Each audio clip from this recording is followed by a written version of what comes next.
One decision will bring you knowledge, growth, and excellence. We focus on quality education, highly qualified professors, and world-class infrastructure. Joy University. AIADMK எம்எல்ஏக்களுக்கு எதிரான வழக்கில் நீதிபதி கேள்வி எழுப்பியிருக்கிறார். அது தொடர்பான அண்மை செய்தியை தான் பார்க்கிறோம். 21 அதிமுக எம்எல்ஏக்களுக்கு எதிரான தகுதி நீக்க நடவடிக்கையை கைவிட்டதில் என்ன தவறு என்றிருக்கிறார் நீதிபதி. தகுதி நீக்க நடவடிக்கைகளை கைவிட்டு சபாநாயகர் பிறப்பித்த உத்தரவை எதிர்த்து இந்த வழக்கு தொடரப்பட்டிருந்தது. சென்னை உயர்நீதிமன்றத்தில் வழக்கறிஞர் செல்வகுமார் இது தொடர்பாக பொதுநல வழக்கு தொடர்ந்திருக்கிறார். மன்னிப்பை ஏற்றி தகுதி நீக்க நடவடிக்கையை கைவிட்டது அரசியல் சாசன கேலிக்கூத்து என்று மனுதாரர் தரப்பில் கூறப்பட்டிருக்கிறது.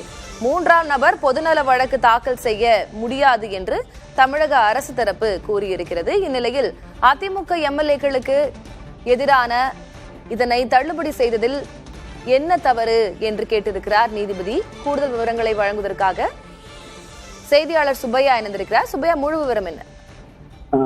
கடந்த மே மாதம் தமிழக சட்டத்தில் தாவேகா தலைமையிலான அரசு பதவியேற்றது.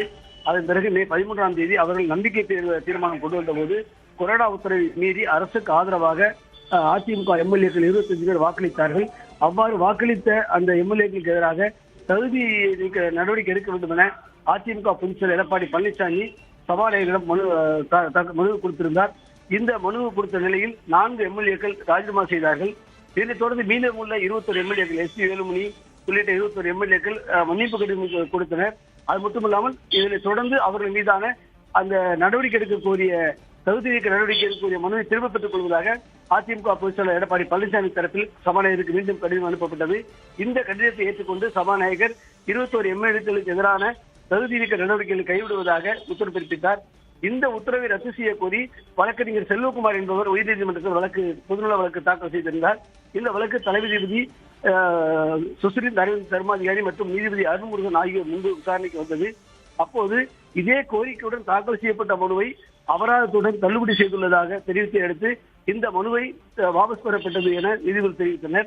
மனுதாரர் தரப்பில் ஆஜரான வழக்கறிஞர் சக்திவேல் கட்சி மாறி வாக்களித்தவர்களை மன்னிக்க அரசியல் கட்சிகளுக்கு அதிகாரம் இல்லை என்றும் கொரோனா உத்தரவை மீறியதன் மூலம் சம்பந்தப்பட்ட அந்த அதிமுக உறுப்பினர்கள் தாமாக முன்வந்து தங்கள் பதவியை துறந்து விடுகின்றனர். அவர்களின் மன்னிப்பை ஏற்று தகுதி நீக்க நடவடிக்கை கைவிட்டது அரசியல் சாசனத்தை கேலிக்கூத்தாகும் வகையில் உள்ளது என்று வாதிடப்பட்டது. அதற்கு அரசு தரப்பில் ஆஜரான தலைமை வழக்கறிஞர் விஜயநாயகம் வாதிடும் பொழுது இந்த பிரச்சனை கட்சிகளுக்கும் உறுப்பினர்களுக்கும் இடையிலான பிரச்சனை, பொதுச் செயலாளர் அந்த கட்சியுடைய பொதுச் செயலாளரை மன்னித்து விட்டதால் அவர்கள் மீண்டும் கட்சி உறுப்பினராக செயல்படுகின்றனர். எனவே இது தொடர்பாக 3ஆம் நபர் இதில் பொதுநல வழக்கு தாக்கல் செய்ய முடியாது என்று வாதிட்டார். இந்த விசாரணையின் போது குறுக்கிட்ட நீதிபதிகள் கொரோனா உத்தரவை மீறி வாக்களித்தவர்களை மன்னித்து விட்டதாக அந்த கட்சியுடைய தலைமை அவர் தெரிவித்துள்ளனர். அவர்கள் கட்சி உறுப்பினராகவே தொடர்ந்து நீடிக்கிறார்கள். எனவே அவர் ராஜினாமா செய்யவும் இல்லை. மனுதாரர் 3வது நபர் இவர் கட்சிக்கு தொடர்பில்லாதவர், இவர் கட்சி வழக்கு தாக்கல் செய்யவில்லை. சட்டப்படி 15 நாட்கள் மன்னித்து தகுதியேற்க நடவடிக்கை திரும்ப பெறப்பட்டுள்ளது. இதை சபாநாயகர் ஏற்றுள்ளார். இது என்ன தவறு இருக்கிறது என்ற கேள்விக்கு நீதிபதிகள் தற்போதைய நிலையில் எந்த கட்சி தாவல் நடவடிக்கை இல்லை என்றும் தெரிவித்தனர். இதனைத் தொடர்ந்து இந்த வழக்கில் தீர்ப்பை தெரிவித்தனர். விவரங்களுக்கு நன்றி சுப்பையா.